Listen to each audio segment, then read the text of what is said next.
भैया हम तो कल सोचे थे, अनीता जी ने जो बोला है कि अब कुछ नहीं होगा, हमारा सबका बीच बराव हो जाएगा, क्योंकि प्रिय बसंती जी इधर से उधर से रिश्तेदारों से बगल वालों से पड़ोसियों से सबसे भाई सलाहनामा करके कॉल करवाए रही थी कि देख लीजिए, बात कर लीजिए, लाला जी से बोल दीजिए कि भैया ये केसवा को सुलटाए दें, हम डेली कमाने खाने वाले लोग कहाँ कोर्ट कचहरी केस में पड़ेंगे जी।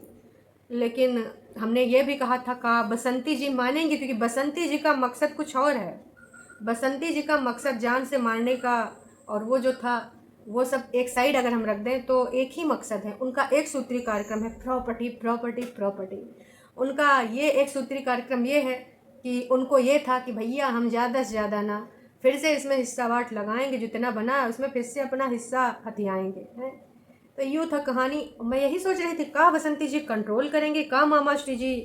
कल रातिन वाला आप हमारा वीडियो जाके देख लीजिए, मेरे मन में और मुंह में भी यही सवाल था कि का बसंती जी अब ये जो संधि नामा हो रहा है इस पर सहमति जताएंगे। लेकिन भैया हमको तो अब इनके जैसा लग रहा है। ले फिर आ गए। तेरे को क्या लगता था कि नहीं लौटेंगे? गलत। नहीं नहीं, हमको तो बिल्कुल भी ऐसा नहीं लगता था कि तुम नहीं लौटोगी। हमें पता था, क्योंकि हम ना आपकी अंतः शक्तियों को पहचान चुके हैं। कभी भी आपको मानसिक बीमारी हो जावे है, कभी आपकी गरीबी चरम सीमा के पार हो जावे है, तो कभी आप दुखियारी नारी बन जावे हैं। आपके बैगवा में अगर आप देखें खोल के तो उमा कुछ और नहीं मिलेगा, सिर्फ कार्ड मिलेगा। मतलब भैया अगर इनका सूटकेस या बैग खोल के देखो तो वहाँ कार्ड ही कार्ड मिलेंगे। गरीबी कार्ड, और बेचारी अबला नारी कार्ड। भाई वुमेंस कार्ड आते हैं, बहुत सारा लोग खेलते हैं। अगर हम सही बात करें तो ये एक ऐसी अबला नारी है जो अच्छो अच्छो को बजाए रही है तबला। कहते हैं इसको अबला, मतलब किधर से अबला भाई साहब। देख लो लाला जी अनीता जी के हाल बेहाल हैं। कल अनीता जी का जिसने जिसने वीडियो देखा है उनको पता चल रहा था कि कैसे पत्थर दिल पे रख के वो बोल रही हैं सारी चीज़ें। लेकिन कहा जी बसंतिया जी हमारे पलट गई। हमें लगिन रहा था बसंतिया जी आ जाएगी। कहीं दोस्तों आप ही बताइए, जैसा कि कल उन्होंने कहा है कि हमको ना माफ़ी मांगने को हम तैयार हो गए हैं, तो काहे का माफ़ी जी, काहे का माफ़ी? जब ऐसा कुछ उस दिन होइबे नहीं करा था तो हम काहे को मांगे माफ़ी? हम नहीं ना मांगेंगे माफ़ी। लो जी पलट गई। इतना जल्दी जल्दी पलटती हैं। एक चीज़ बताइए बसंतिया जी, फिर आपने वो काहे को लोगों से कॉल कराया कि, और आपका रिश्तेदार तक कॉल कराए रहे कि भैया हम ये सब नहीं कर पाएंगे, हम रोज़ कोर्ट कचहरी पुलिस थाना नहीं कर पाएंगे। आप ना एक काम करो, इसको रफ़ा दफ़ा करा लो। आपको जैसे कराना कोर्ट में करा लो, कागज़ पे करा लो, पंचायत में करा लो, पंचन के सामने करा लो, जैसे कराना करा लो। लेकिन अब भैया बसंती जी ने जब वो अनीता जी ने बोला था ना, एक सिर्फ एक ही पॉइंट कल रात को भी मैंने बोला था कि अगर घर नहीं बटेगा दोबारा तो हमारी बसंती दीदी चाची जौन माने के मान लो, वो बिल्कुल नहीं मानेंगी। वो पलट जाएंगी और फिर से पलट गई। देखा, इको कहते हैं लालच। और इतना ज़्यादा कि अब्दू आप कुछ कहना चाहेंगे? बोलिए बोलिए। यू वेरी चालाक ब्रो। बहुत चालाक। रोज इज वेरी चालाक, हाँ बहुत चालाक। तो हम सब जानते हैं कि भाई हमारी बसंतिया जी का बस एक, जैसे अर्जुन को उनके गुरु जी ने कहा था कि अर्जुन तुमको ये नाचने वाला घेरा नहीं देखना, ना इधर देखना ना उधर, तुमको उस जो घेरे में एक मछली फंसी हुई है और उस मछली की अखिया को देखना, क्योंकि तुम्हारा तीर उस मछली की आँख में ही लगना चाहिए। अगर इधर उधर कहीं लगा तो लक्ष्य से भटक जाओगी। तो तुम्हें सबको क्या लगता है कि ई कैमरा, दुनियादारी, या फिर यूट्यूब का पैसा, ई चैनल ऊ चैनल, 3 फुट ज़मीन है, इनने यूँ कहा उनने वो कहा, इन सब चीज़ में हमारी बसंतिया जी मान जाएगी? नको, कबहू ना मानेगी भाई। क्योंकि उसका एक सूत्री कार्यक्रम ये है कि हमको बंटवारा चाहिए और दोबारा से चाहिए। हम ही वाले में तो कतई ना मानेंगे। काश कि यही के लिए तो हमने इतना उत्पात मचाया है और हमारा पोलम पट्टिया भी खुल गया कि हम भोली भाली पीड़िता नारी हैं। अब तो चालाकियाँ, काश की बसंती जी आपने वो मानसिक बीमारी वाला ना डाला होता टाइटल। मतलब आपने अब जिसके भी कहे सुने माए कि आपने ये सब करा होगा, आपने अपने ना सब गड़बड़ कर लिया गेम। इतना जल्दी जल्दी स्क्रिप्ट नहीं बदलते हैं। अगर बदलते भी हैं तो थोड़ा धीमे धीमे धीमे, मतलब एकदम से आपको दिमाग डॉक्टर के पास जाना पड़ा तो दूसरे दिन आपको कैसा फील हो रहा है ये बताना चाहिए। दवाई खा के कैसा लग रहा है, अच्छा लग रहा है, फिर हाँ दोस्तों मैं अच्छा फील कर रही हूँ। दोस्तों आपका प्यार और दवाई दोनों डोज बढ़िया कर दिया हमको, अब हम अच्छा फील कर रहे हैं।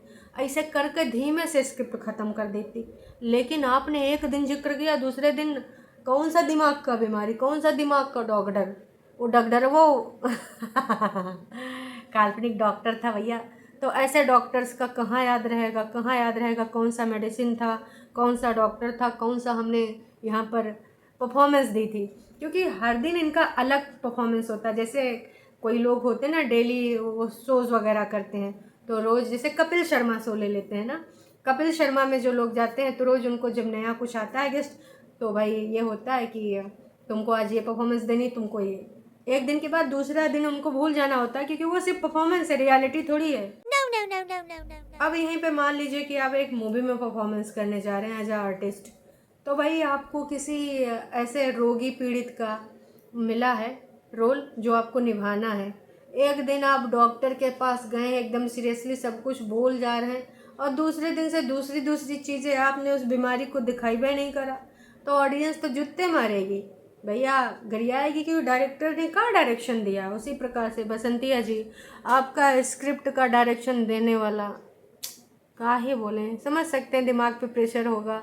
अब उनका लोगन का भी तो नाम आ चुका है ना केस में, तो भाई इसमें तो देखो जो लिखाया गया है, बार बार ये दिखाती हैं कि इन्होंने नाम लिख दिया, नाम कैसे लिखा दिया। तो अनीता जी ने तो बोल दिया कि वही ये लोग स्क्रिप्ट देते थे, तब से तुम लोग परफॉर्मेंस करते थे, इसलिए हमने उनका नाम भी लिखा दिया। हमारी दादी कहा करते थे कि सुनो बिटिया, वो जो होता है ना जौ, तो जौ में घुन को अपना पेट भरना होता है, जाता है, लेकिन जब पेट भरता रहता है, लेकिन जब जौ को पीसने का टाइम आता है तो घुनो पिस जाता है। तो जो आपके सहायक कलाकार थे वो भी परफॉर्मेंस दे रहे थे, भले ऑफ कैमरा वो परफॉर्मेंस करवा रहे थे। कठपुतली वाला नृत्य नहीं होता है, सारा दारोमदार जो कराता है पर्दे के पीछे या फिर ऊपर, उसी का होता है, लेकिन एक्ट लगता है, लेकिन वो तो रंग मंच की कठपुतली होते हैं, जैसा कराए रहा होता वैसा कर रहे होते। तो ये कठपुतलियाँ तो फंस गई, लेकिन इस बार ना रंगमंच वाला कठपुतली वाला भी फंस गया।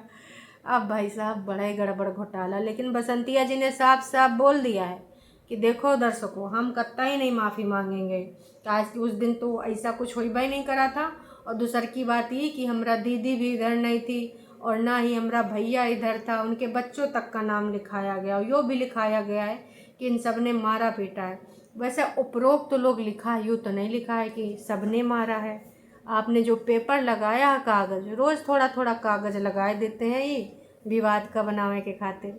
देखिए डॉलर बनना बंद हो जाएगा, तो ऐसे रोज़ सब्जी भाजी दिखाने से डॉलर नहीं बनता, थोड़ा मोड़ा बनता, उससे काम नहीं न चलने वाला है।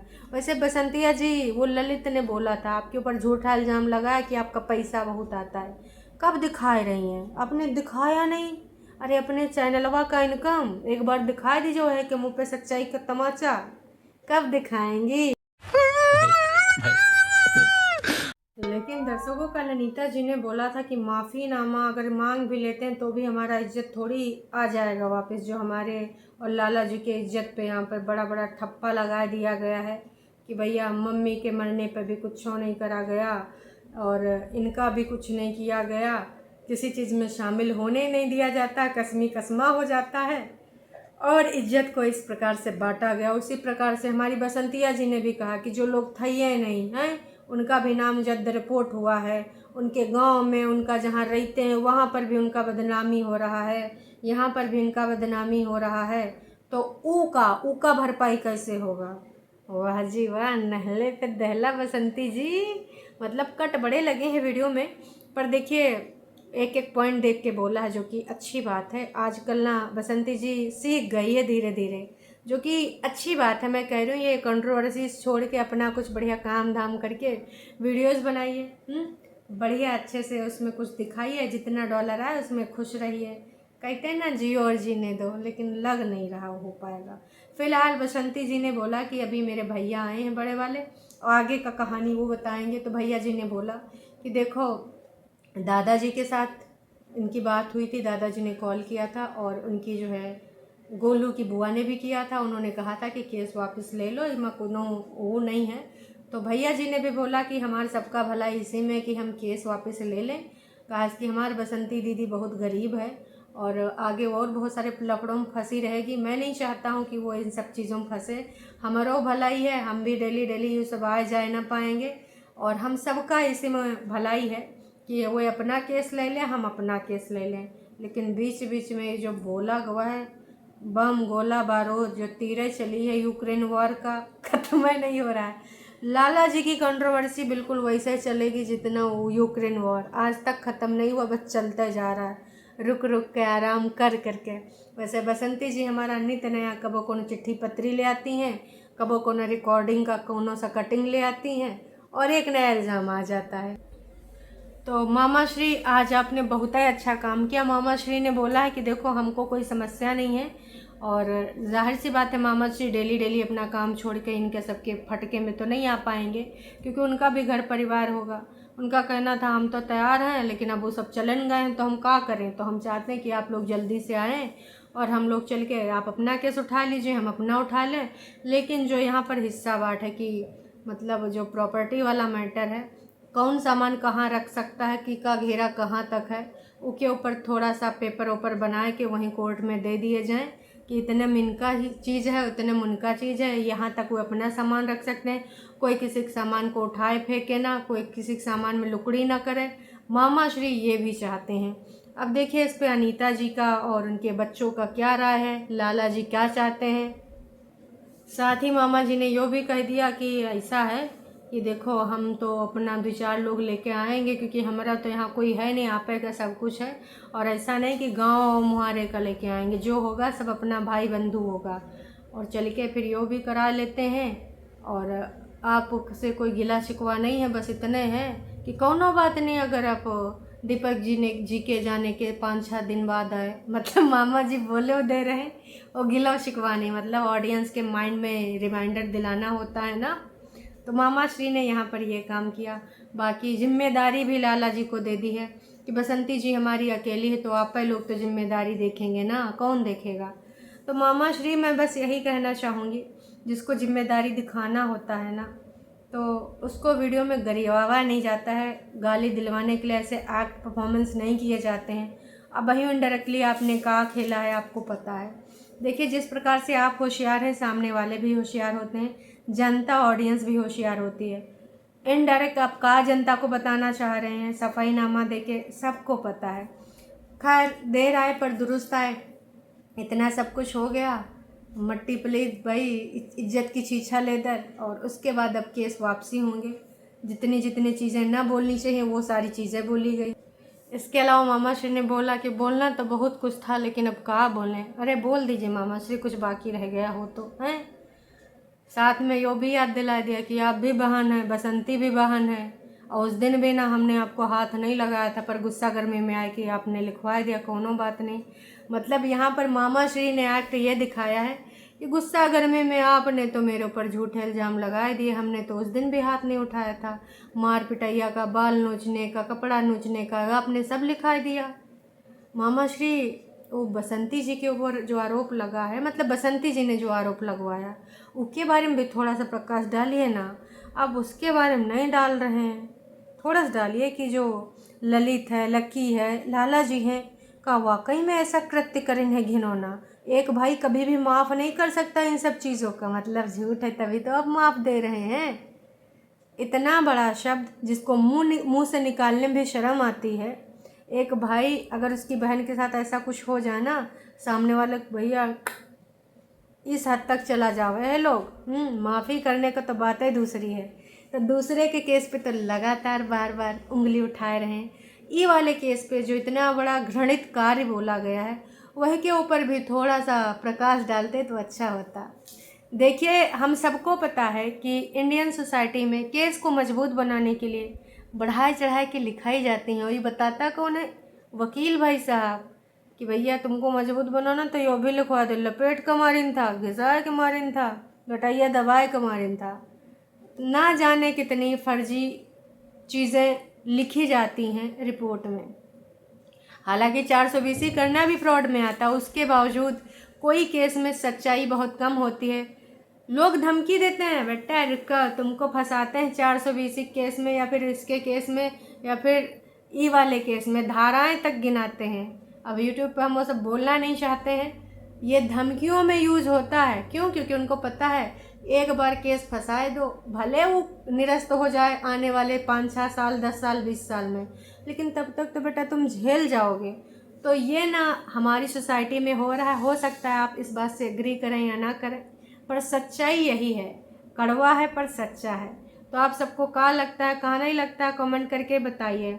अगर मामा श्री इस चीज़ पे अगर आप अनीता जी को भी बहन मान रहे हैं, बसंती जी को भी बहन मान रहे हैं, तो आपकी बहन ने भी तो झूठा केस करा, उस पर भी थोड़ा सा प्रकाश डालिए ना। अब धक्का मुक्की हुआ होगा या फिर जो भी हुआ होगा, चोट तो लगी थी मामा श्री, बताइए।